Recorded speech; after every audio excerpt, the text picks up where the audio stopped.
Hey guys, how's it going? Mr. Edwards here, Centreville High School Automotive Technology.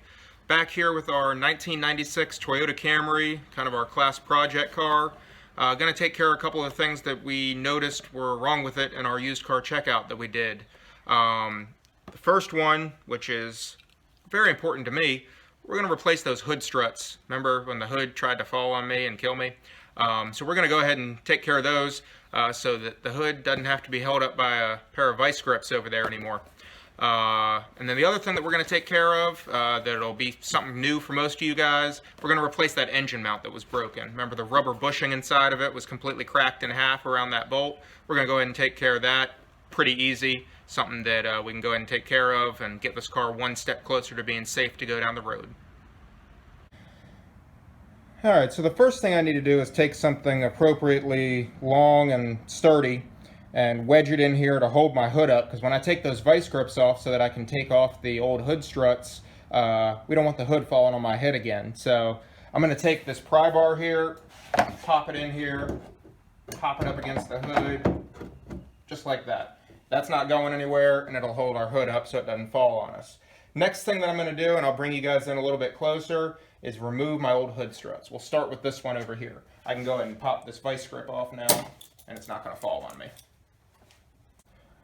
So with you guys brought in a little bit closer here to the hood strut, you guys can see how it's set up. The bottom of it's held on by a bolt. It's on a little bracket that we're going to take off of there. Looks like maybe a 12 or 13 millimeter bolt. And then the top of it just has a little metal clip on it. The way that we're going to get that metal clip up, and I'll put a light on it so you guys can see better when I actually do it, is we're going to put a little pocket screwdriver underneath of it, pry it up, and the whole thing will just pop off of there. Should be pretty easy. Getting these hood struts off is not that big of a deal to do. The one thing you have to keep in mind is that because of how these ones are set up with that bracket on the bottom, they do go to a particular side. So you can't buy that one, two of those ones over there, and expect one to fit over there and one to fit over here. Some cars that are set up a little bit differently, you can, but with these brackets on the bottom of these, you have to buy the one for the particular side. Why this is the case, I don't know, but this one on this side costs about twice as much as that one over there, even though they look identical.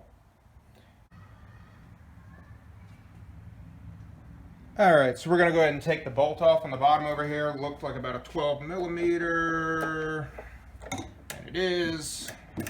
Get it broken loose, and we'll spin it out of there real quick.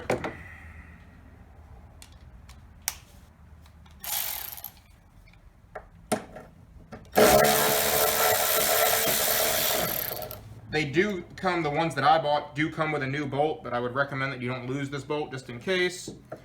Pop this bracket off of here, and for some reason on this side there's an electrical harness that's clipped into it. All you got to do is take a pocket screwdriver, pop that clip off, and slide the harness off of there.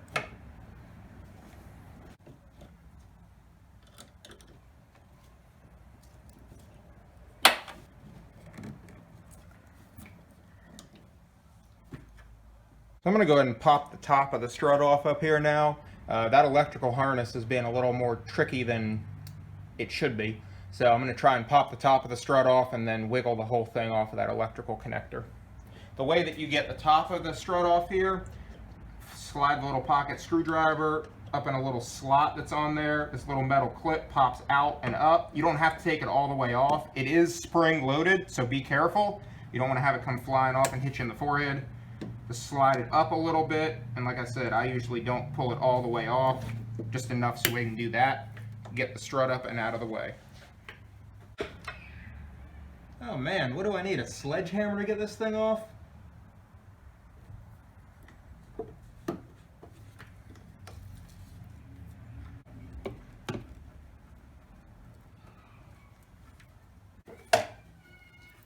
And with a sufficient amount of wiggling, it comes off. The new ones also are marked left and right, L and R.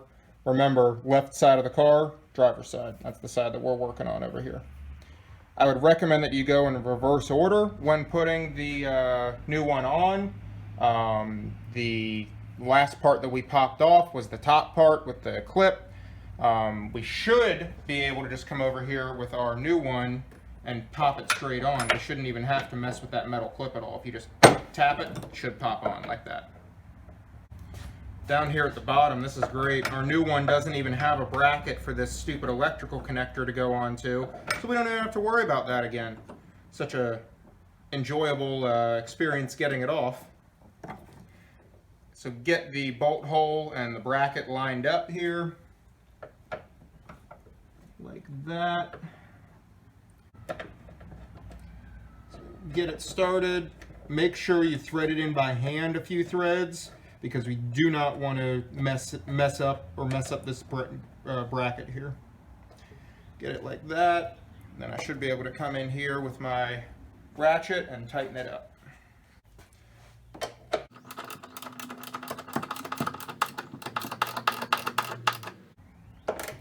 And tight. Just get it snug.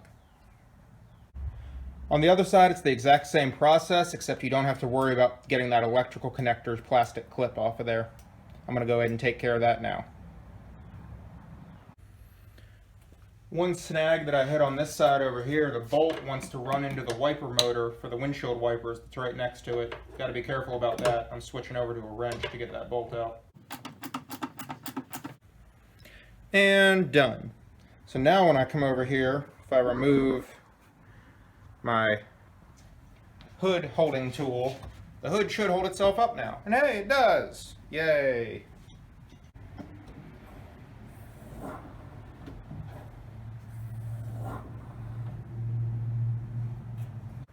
Next order of business is our upper torque engine mount. If you guys remember, the bushing that's inside of there, see how it's split completely in half?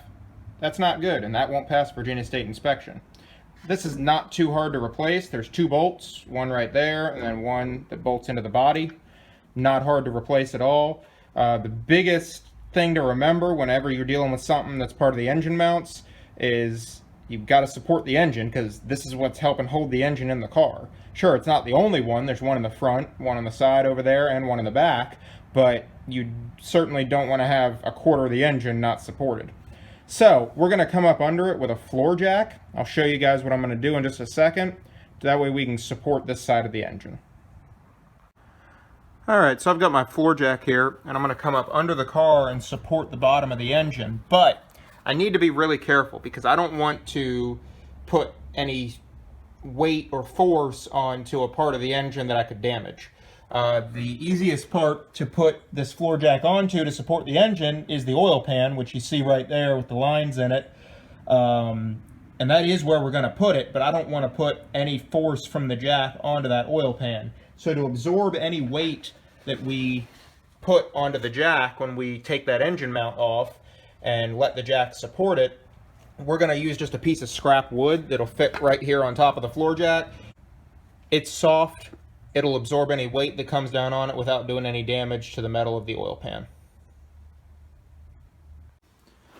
So you guys will get to watch me come up under here.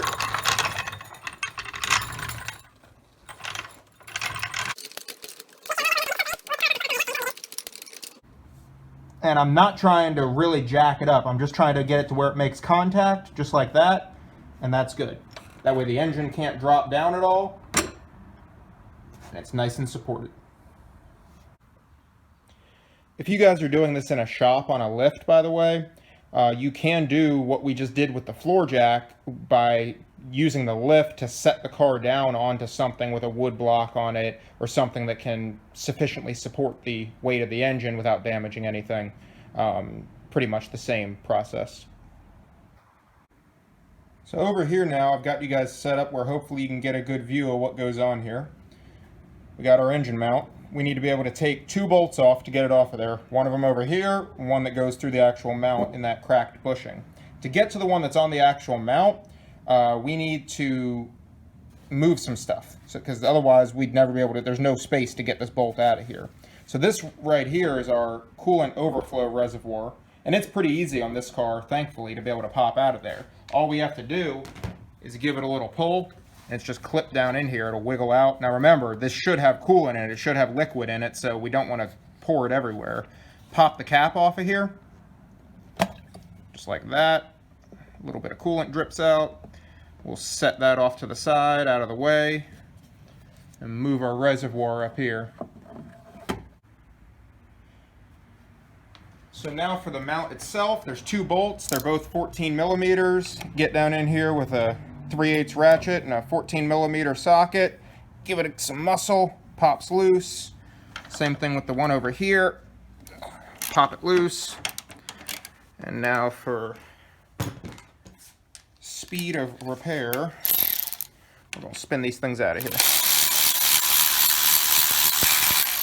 There's one. Don't mix these bolts up. They are different bolts. This one here's got a washer on it, which we don't want to, and they probably are different lengths as well. We'll see in just a second, but don't mix these up.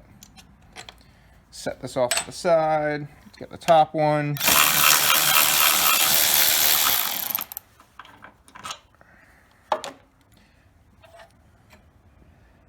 So yeah, if you notice, thread length is different on them. This is that top bolt, and this is the one that went through the mount. Do not mix these up. Get the mount out of here, just give it a little wiggle. Pops on out, and now you guys can really see how this thing was broken clean in half and why we're going ahead to replace this, because it's not good when your engine can move that much. Got our new mount here from our friends at Advanced Auto Parts. Pay attention to which end goes where. Don't try to put it in backwards because you'll never get it to fit in. These mounts are at an angle. The smaller bushing goes into the body up here. The bigger one goes up next to the engine. We'll slide it in here. Give it a little wiggle. Get the bolt holes to line up. With a little encouragement.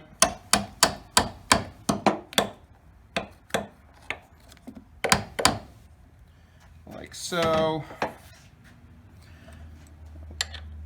We want to put these bolts in and get them started by hand. Do not start them with a tool because you will mess them up. You will mess the threads up.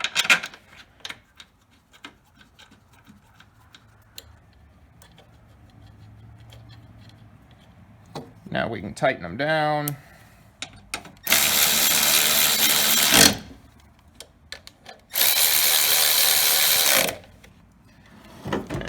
Finish tightening them by hand. Snug. Snug. Now with our new engine mount in, everything looks good. We're going to go ahead and put our coolant overflow reservoir back where it belongs. There's 2 areas where it lines up. There's a little pin that goes on the bottom straight down, and then the little clip on the side. So make sure both of those line up. This is plastic. We don't want to break anything. Get that lined up. Put our hose back in it and our cap back on. Make sure it clicks on like so. And we're all good to go. We'll lower our floor jack that was supporting the engine. Get it out from under there.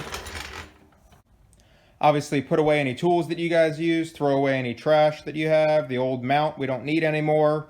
And we're all good to go. We took care of 2 problems with this car. Alright guys, so we got a couple things taken care of on our 1996 Toyota Camry today. We took care of those hood supports, the hood struts, so now the hood's not going to fall on us anymore, which is awesome. And we took care of that upper engine mount, the torque mount.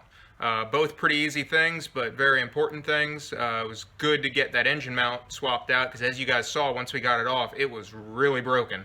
Like moving around inside of itself like crazy. Hope you guys learned something and enjoyed this video. Make sure you guys fill out your reflection sheet that goes along with this and send it in to me. I hope you guys have a good rest of your day. Today is a beautiful day outside. I'm going to go enjoy the rest of it. Have a good day, guys. Thanks for watching.